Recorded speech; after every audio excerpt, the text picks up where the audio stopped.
பார்த்து கொண்டிருப்பது 24 நியூஸ் தமிழ்.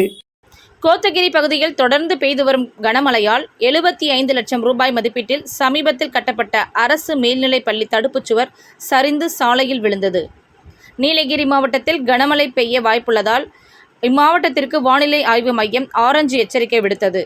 கடந்த 2 நாட்களாக நீலகிரி மாவட்டம் உதகை, குன்னூர், கோத்தகிரி, குடலூர் மற்றும் அதன் சுற்றுவட்டார பகுதிகளில் பரவலாக கனமழை மற்றும் ஆங்காங்கே மிதமான மழை பெய்து வருகிறது.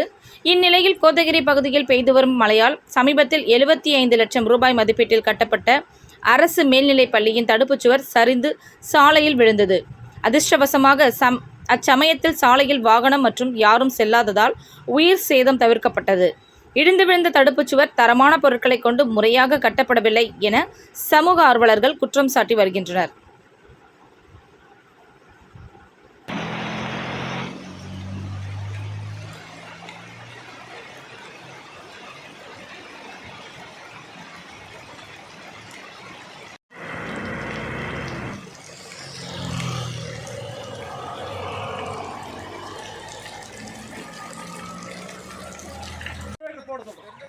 இல்லம்மா கீழே ஒரு டிவைடர் போட சொன்னது, கோயில் கிட்ட ஒரு டிவைடர் போட சொன்னது. அதுதான் யாரையும் தாண்டி வராத மாதிரி. நீங்க வந்ததுக்கு அப்புறம் யாரும் பின்னாடி வரல? இல்ல வரல மேடம். ராத்திரி மறுபடியும் எப்படி இனி இடிச்சு விழுந்தா அவ்வளோ என்ன தெரியும் அப்படியே ராத்திரி இது நடந்து வந்தா கஷ்டம்.